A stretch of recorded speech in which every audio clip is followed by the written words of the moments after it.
Pernah kepikiran gak sih dari mana ya detail-detail praktik keagamaan Islam itu datang? Nah, hari ini kita bakal kupas tuntas cetak biru yang jadi jawabannya, yaitu sunnah. Ini adalah sebuah konsep yang jadi panduan hidup jutaan muslim dan kita akan bedah bareng-bareng. Coba deh kita renungkan sejenak. Al-Quran itu kan memerintahkan kita, umat Islam, untuk sholat, puasa, haji. Tapi sadar nggak kalau Al-Quran itu nggak ngasih petunjuk langkah demi langkahnya? Nggak ada tuh rincian soal gerakan, waktu, atau berapa jumlah rakaatnya. Nah, ini kan jadi semacam teka-teki besar. Perintahnya ada, jelas banget. Tapi buku panduannya di mana? Jawabannya ternyata sederhana, tapi juga sangat mendalam. Semuanya ada pada sunnah. Sunnah inilah yang jadi jembatan antara wahyu ilahi dengan praktik kita sehari-hari, yang mengubah prinsip-prinsip umum jadi ritual yang bisa kita kerjakan. Kalau kita lihat dari bahasanya, sunnah itu dari kata Arab yang artinya jalan atau tradisi. Gampangnya bayangin aja ini kayak sebuah jalan setapak yang udah dibuat. Sebuah cetak biru yang ditinggalkan oleh Nabi Muhammad buat siapapun yang mau mengikutinya. Tapi disinilah bagian menariknya. Seperti banyak konsep besar lainnya, definisi jalan ini ternyata nggak sesederhana itu. Maknanya bisa sedikit bergeser, tergantung dari sudut pandang siapa kita melihatnya, atau lebih tepatnya ulama mana yang sedang menafsirkannya. Oke, coba kita lihat tabel ini. Di sini kita bisa lihat betapa kaya makna sunnah itu. Yuk kita bedah satu persatu. Pertama, bagi ulama hadis, mereka ini ibarat sejarawannya Islam. Sunnah itu adalah biografi lengkap Nabi. Semua ucapannya, perbuatannya, sampai sifat-sifatnya. Nah yang kedua, bagi ulama fikih atau para ahli hukum praktis, mereka melihat sunnah sebagai salah satu kategori hukum. Sebuah anjuran. Dikerjakan dapat pahala, ditinggalkan ya nggak apa-apa, nggak berdosa. Dan yang ketiga, ada ulama usul fikih. Ini adalah para arsitek teori hukum Islam. Bagi mereka, sunnah itu adalah fondasi hukum itu sendiri. Bahan dasar untuk membangun seluruh bangunan syariah. 3 perspektif, satu konsep. Menarik banget kan? Nah, ini membawa kita ke peran sunnah yang paling krusial. Jadi, sunnah itu bukan cuma catatan sejarah atau anjuran moral aja loh. Ia adalah pilar fundamental dari seluruh struktur hukum Islam. Cara paling gampang buat memahaminya gini. Kalau Al-Quran itu adalah konstitusinya, maka sunnah itu adalah undang-undang pelaksananya. Posisinya jelas banget, nomor 2. Sumber hukum paling penting setelah Al-Quran. Dan otoritas sunnah ini bukan buatan manusia. Al-Quran sendiri loh yang memerintahkannya. Ayat ini dan banyak ayat lainnya secara tegas menyuruh kita taat kepada Rasul yang artinya ya mengikuti sunnah beliau. Ketaatan kepada Rasul itu satu paket dengan ketaatan kepada Allah. Oke, jadi wujud sunnah dalam kehidupan nyata itu seperti apa sih? Ternyata ia hadir dalam 3 bentuk utama. Mari kita lihat satu persatu. Jadi, sunnah itu bisa berupa 3 hal. Apa yang Nabi katakan, apa yang Nabi lakukan, dan apa yang Nabi setujui, baik lewat ucapan maupun diamnya beliau. Dan ketiganya ini punya kekuatan hukum masing-masing. Pertama ada sunnah kauliyah atau ucapan. Ini adalah sabda-sabda Nabi yang tercatat.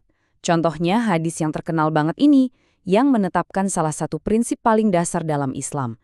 Nilai sebuah perbuatan itu tergantung niatnya. Ini jadi fondasi buat seluruh konsep ibadah dan etika. Selanjutnya, sunnah fi'liyah atau perbuatan. Nah, inilah jawaban dari pertanyaan kita di awal tadi. Gimana cara sholat? Ya dengan melihat gimana Nabi sholat. Gerakan ruku, sujud, cara wudhu, semua detail ini datangnya dari contoh langsung yang diberikan Nabi. Beliau adalah teladan yang hidup. Dan yang terakhir, ini bentuk yang paling unik. Sunnah takririyah atau persetujuan. Ini terjadi kalau ada sahabat yang melakukan sesuatu di hadapan Nabi atau beritanya sampai ke beliau dan beliau nggak melarang. Diamnya Nabi itu dianggap sebagai persetujuan yang akhirnya melegalkan tindakan tersebut. Ada satu kisah yang luar biasa banget buat menggambarkan kekuatan persetujuan ini. Coba bayangkan situasinya. Setelah pertempuran, Nabi memberi perintah yang kelihatannya sangat jelas kepada pasukannya yang sedang dalam perjalanan menuju Bani Quraizah. Tapi di tengah jalan, waktu sholat asar hampir habis. Para sahabat jadi terbagi 2. Kelompok pertama memahami perintah itu secara harfiah. Pokoknya nggak akan sholat sampai tiba di tujuan, biarpun itu artinya sholatnya jadi telat. Kelompok kedua menafsirkan perintah itu secara kontekstual. Mereka yakin maksud Nabi itu adalah supaya mereka buru-buru, bukan untuk melewatkan sholat tepat waktu. Jadi mereka pun berhenti dan sholat di jalan. Dan inilah momen kuncinya. Waktu kedua kelompok ini melapor ke Nabi, apa yang beliau lakukan? Beliau nggak menyalahkan siapapun. Dengan menerima kedua tindakan itu, beliau secara efektif mengesahkan kedua cara penafsiran, baik yang literal maupun yang kontekstual. Ini bukan sekedar cerita biasa, ini adalah pelajaran abadi tentang fleksibilitas dalam memahami hukum. Hubungan antara sunnah dan Al-Quran itu bukan hubungan satu arah loh. Mereka itu mitra yang dinamis dalam membentuk hukum Islam. Yuk kita lihat gimana cara mereka bekerja sama. Seringnya Al-Quran itu memberikan perintah yang sifatnya umum. Contohnya, menetapkan hukuman potong tangan untuk pencuri. Tapi potongnya di mana? Nah, sunnah lewat perbuatan Nabi memberikan detailnya. Pemotongan itu dilakukan di pergelangan tangan. Inilah fungsi klarifikasi atau yang biasa disebut bayan tafsir. Sunnah juga bisa menghususkan aturan umum di Al-Quran. Al-Quran kan sudah menetapkan siapa saja yang berhak dapat warisan. Tapi, sunnah menambahkan satu syarat penting, seorang pembunuh tidak bisa mewarisi harta dari korbannya. Nah, ini fungsi pengkhususan atau takhsis. Kadang-kadang, sunnah bahkan menetapkan hukum yang benar-benar baru untuk hal-hal yang nggak disebut di Al-Quran. Kewajiban zakat fitrah di akhir bulan Ramadan itu contoh yang sempurna. Hukum ini sumbernya murni dari sunnah. Nah, ini disebut fungsi tasyri' atau legislasi. Oke, sekarang ada satu hal terakhir yang penting banget untuk kita pahami. Ini adalah kunci supaya kita nggak salah kaprah dalam menerapkan sunnah di zaman modern. Para ulama itu sangat teliti membedakan antara perbuatan Nabi yang tujuannya sebagai hukum universal dengan kebiasaan pribadi beliau sebagai manusia.